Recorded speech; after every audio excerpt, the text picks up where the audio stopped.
अभी हमने चर्चा किया था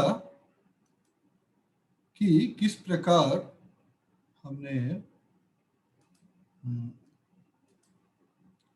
इस प्रश्न को आगे बढ़ाया है इस विषय पर। अब इसके आगे की बातों को थोड़ा सा सोचते हैं और देखते हैं कुछ काम की बात निकलती है नहीं।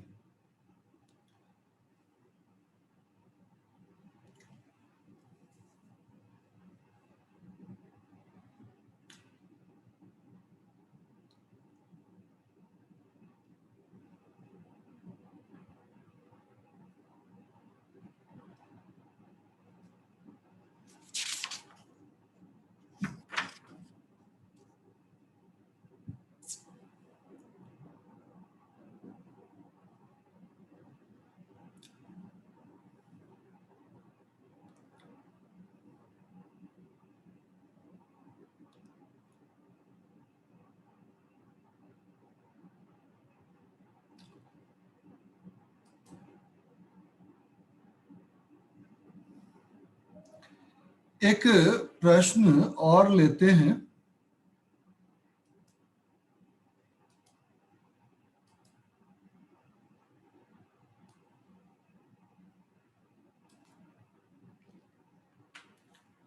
देखते हैं अब इसको।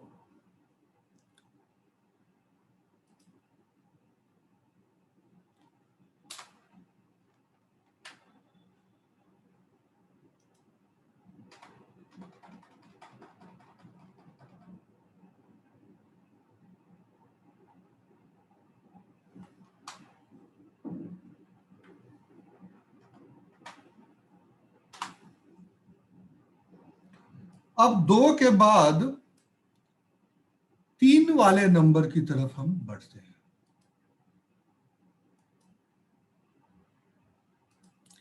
नीचे 3 नंबर है,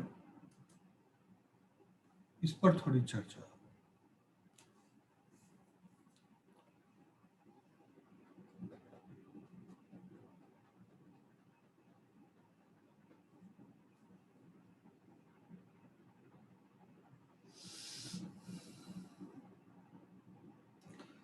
अब इसके लिए जो गाइडलाइन आपके सामने है वो कुछ ऐसा हो। जब 2 था तो ए और बी की चर्चा हो रही थी, लेकिन जब 3 नंबर है तो हम ए, बी और सी तीनों की चर्चा करेंगे और तीनों पर बात भी करेंगे। ठीक है, इस विषय में। अब ट्रेडिशनल मेथड से इसको आप करने की सोचें। ये इक्वेशन कितने बड़े बनेंगे, आई थिंक आप जो बच्चे कर रखे हैं पीछे वो अंदाजा लगा सकते हैं कि हम कितना ज्यादा जो है सो इस पर फोकस कर सकते हैं।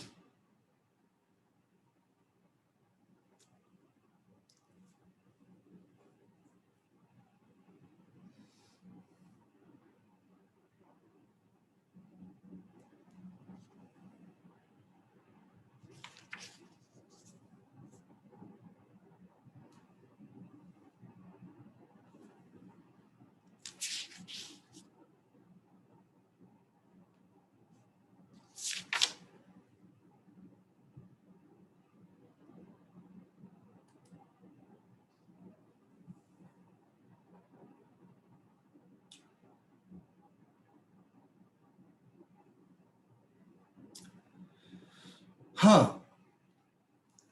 चीजों को थोड़ा सा बेहतर ढंग से समझने के लिए हम करेंगे बात। ये जो है, अब सबसे पहले हम आते हैं ए के लिए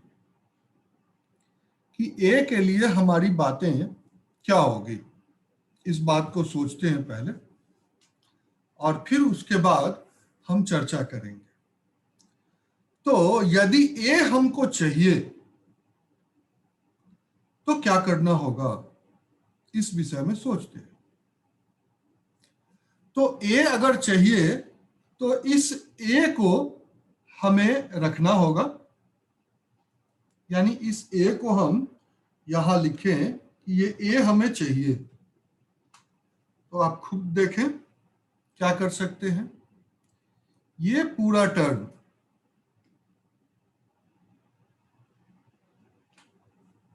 यहां, ठीक है। अब इस पूरे टर्म को में हम माइनस करेंगे। किसको? ये बी और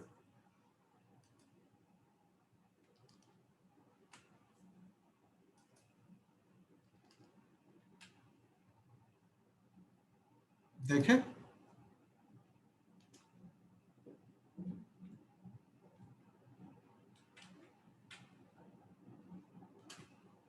ये आपका हो गया। और साथ में x-1 भी है। तो x-1 कहा जाएगा। तो x-1 को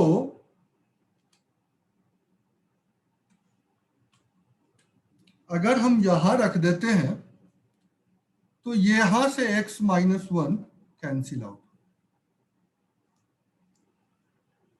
अब हमारे पास x-1 था, तो आप देखें x+1 वहां है, सॉरी यहां प्लस है ना, वेरी सॉरी। तो x+1 है, तो हम +1 का परावर्त्य क्या रखेंगे, वो देखें।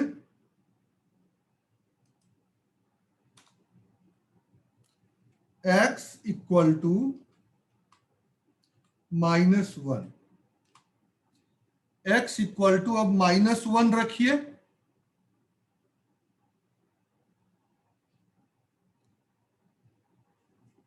आपके सामने है, अब यहां आप रख सकते हैं।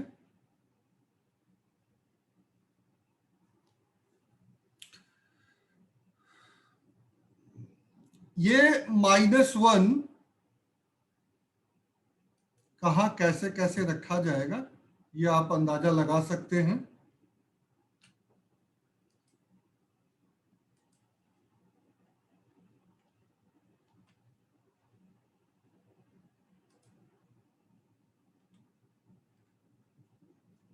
तो यहां पर अगर x इक्वल टू -1 डालते हैं तो ये पूरा टर्म आपका 0 हो जाएगा।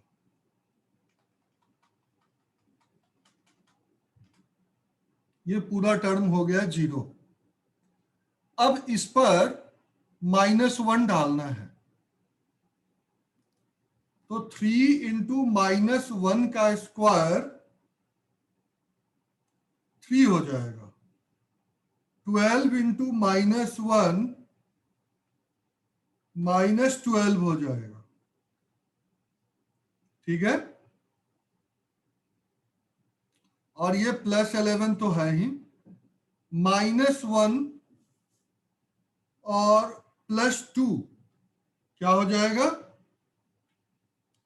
+1 हो जाएगा।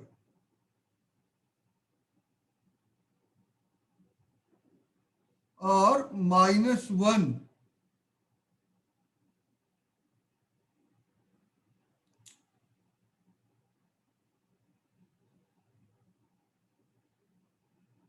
+2 हो जाएगा।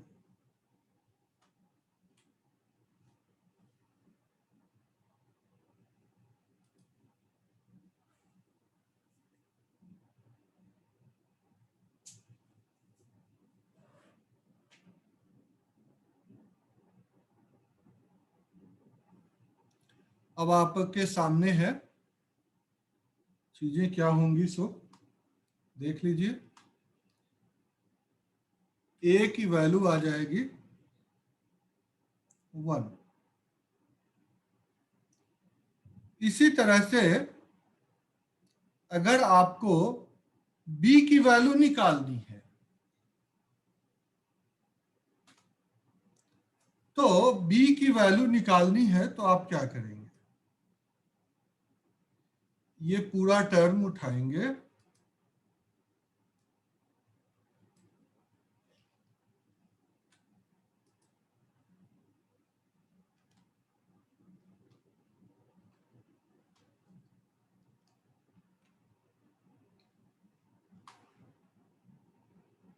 माइनस, क्या माइनस करना है,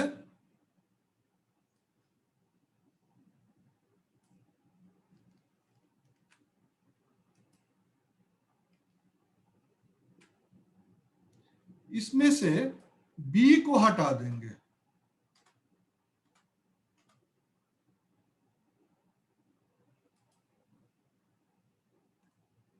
ए और सी रहेगा,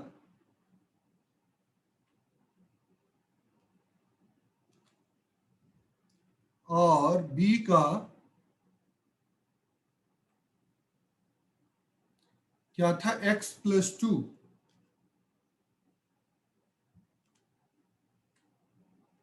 x+2 यहां,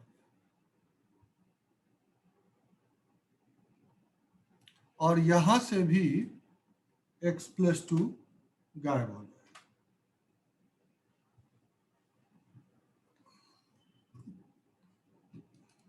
अब आप देखें हमें क्या करना है,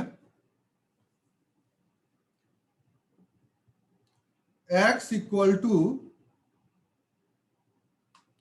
-2 ले लें, x+2 यानी +2 का परावर्त जो है वो -2 होगा।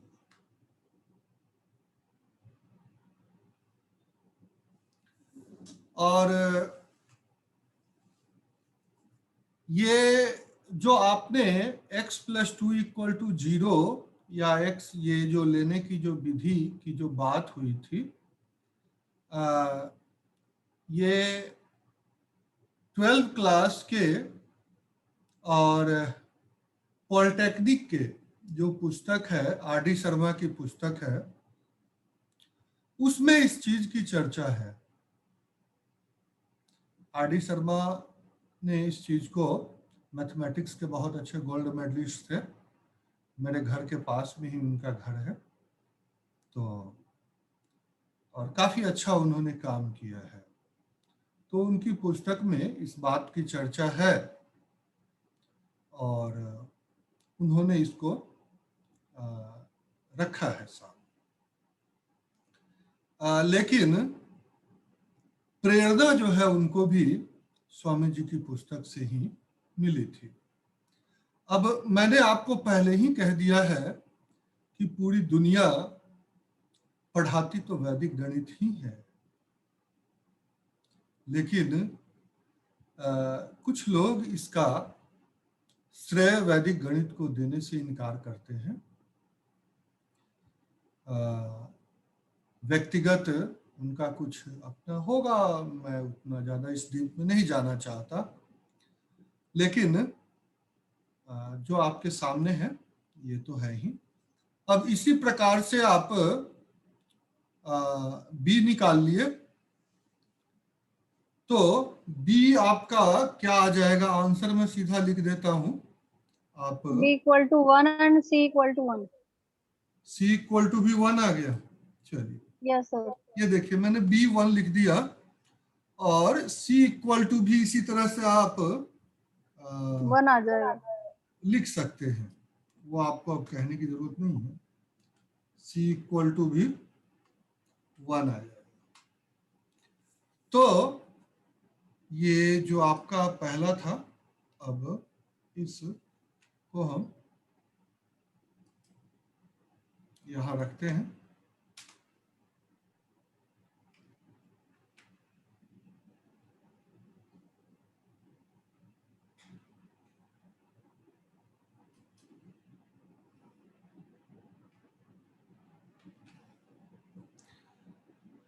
तो ए बी सी तीनों 1 आ गया है, तो ये लीजिए, इसको मैंने डाल दिया a equal to 1, b equal to 1 और c इक्वल टू भी 1। ये आपके आंसर 3 वाले तैयार हो गए। ठीक है,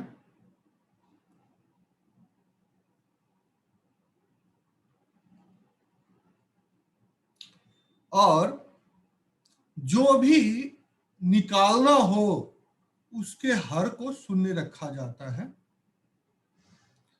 परावर्त्य जो है उसका व्यंजक प्राप्त किया जाता है, और फिर तो ये विधि जो है, ये आप स्वामी जी की पुस्तक जो वैदिक गणित वाली पढ़ेंगे तो परावर्त के लिए थोड़ा सा उसमें पार्शियल फ्रैक्शन टॉपिक की चर्चा है, और उन्होंने 1952-53 में ही इसकी चर्चा कर दी थी। और आर डी शर्मा तो अभी है तो काफी बुजुर्ग, लेकिन अभी उतने ज्यादा पुराने नहीं है वो। संभवतः उनको प्रेरणा मिली हो इसी से, ऐसा कोई मैं वो नहीं कह सकता, लेकिन बुक्स जब मार्केट में है और उस तरह की चीजें हैं, और कहीं से भी अपने बच्चे के बेहतर समझ के लिए अगर हम कहीं से भी कोई सामग्री उठाते हैं तो इसमें कोई बुराई नहीं है, लेकिन थोड़ा उनको श्रेय देने में कोई आपत्ति नहीं है, दे सकते हैं, ऐसी कोई बात नहीं है। ठीक है, तो इस सारे विषय पर अब हम चर्चा करते हैं कि सर एक चीज बताइए। हाँ सर, ये जो हमने क्वेश्चन सॉल्व किया है अभी, हाँ, इसमें जो माइनस के बाद वाला स्टेप है, अच्छा, जैसे p इजिकल टू हमने निकाला है अभी हमारे सामने स्क्रीन पे है, तो माइनस के बाद वाला जो स्टेप है x+2, हाँ, ये तो हर कंडीशन में 0 ही होगा। हाँ, तो इस बिल्कुल। स्टेप का क्या बेनिफिट है? देखिए, समस्या क्या है कि अगर वो मैं नहीं भी डालता ना तो कोई फर्क नहीं पड़ता, लेकिन ये बात जब आपको डालने के पीछे कुछ तो कारण होगा, वो आपको बाद में समझ में आएगा। अच्छा, अभी मैं इस चीज को डिस्क्लोज नहीं कर रहा हूं, ये आप ना भी डालें तो चल जाएगा, लेकिन कुछ कारण है जो मैंने इसको यहां रखा है। अभी आपको वजन लग रहा है, लेकिन आगे चल करके आपको इसका बेनिफिट पता चलेगा। खैर, देखते हैं अभी। अब ये एक टॉपिक के छोटे से पार्ट हमने किए हैं, इसके लिए अब थोड़ा सा एक्सरसाइज बनता है। तो ये आपको मैं एक्सरसाइज आपके सामने रखता हूं।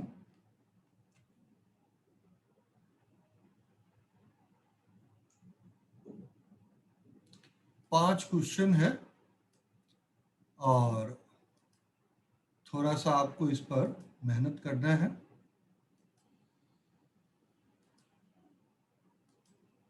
और इसको करना है। इसको देखिए थोड़ा सा और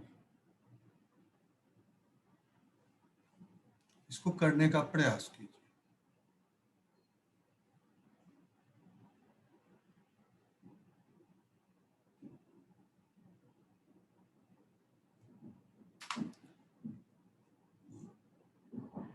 और इसके आंसर आप डालेंगे यही क्वेश्चन नंबर, और ए और बी कहता है, ए बी सी कहता है, इसका चैटिंग में नंबर डालते चले जाएंगे। और 1 मिनट में मैं आता हूं, फिर आपसे आगे चर्चा करूं।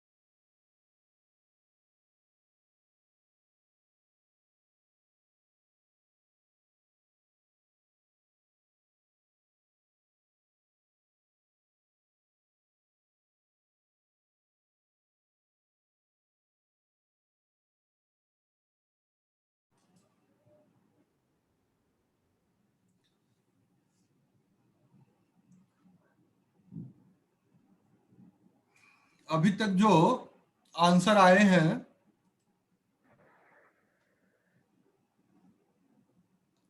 क्वेश्चन 1, 2, 3, 4 तक के आंसर आ गए हैं।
क्वेश्चन नंबर 5 में आपके फैक्टराइजेशन का भी टेस्ट हो जाएगा,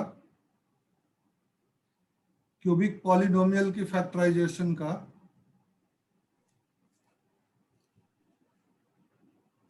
पीछे भाटिया जी ने भी करवाया था।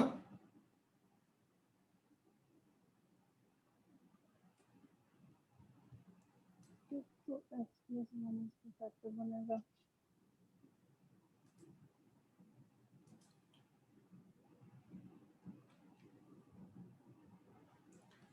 पांचवें का आंसर भी एक आ गया है, नवीन जी ने दिया है यह आंसर।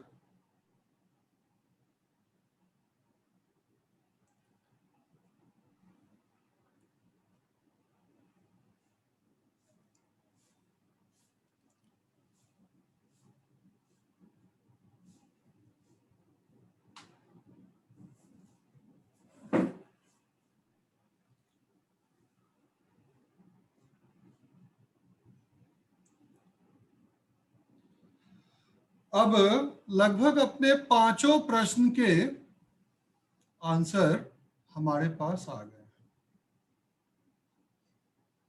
और हमने अभी तक डिनोमिनेटर में 2 टर्म और 3 टर्म वाले प्रश्नों को सॉल्व किया है। ऐसे ही 4 टर्म भी हो तो हम सॉल्व कर सकते हैं, 5 टर्म भी हो तो भी हम सॉल्व कर सकते हैं, हमें कोई परेशानी नहीं होगी। खैर कोई ऐसी बात नहीं है। तब तक आप लोग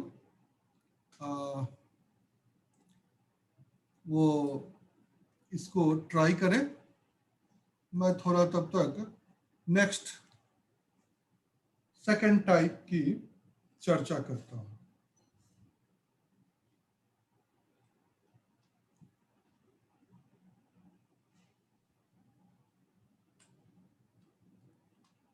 सेकंड टाइप के पार्शियल फ्रैक्शन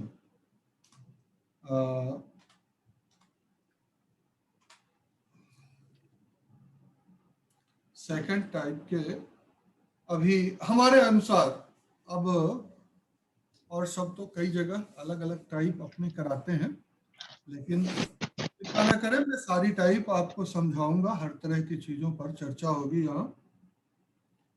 और क्या है कि पार्शियल फ्रैक्शन के ऊपर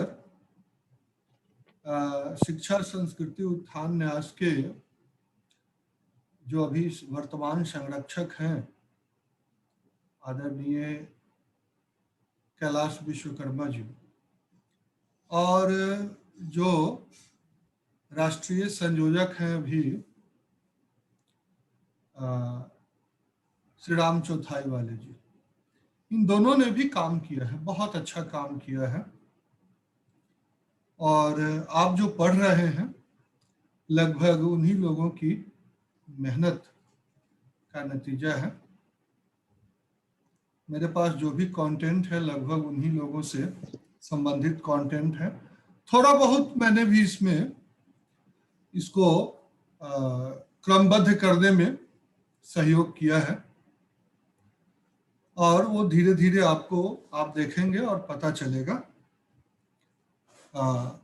लेकिन इसका बेसिक जो मूल स्रोत है वो स्वामी जी की पुस्तक ही है।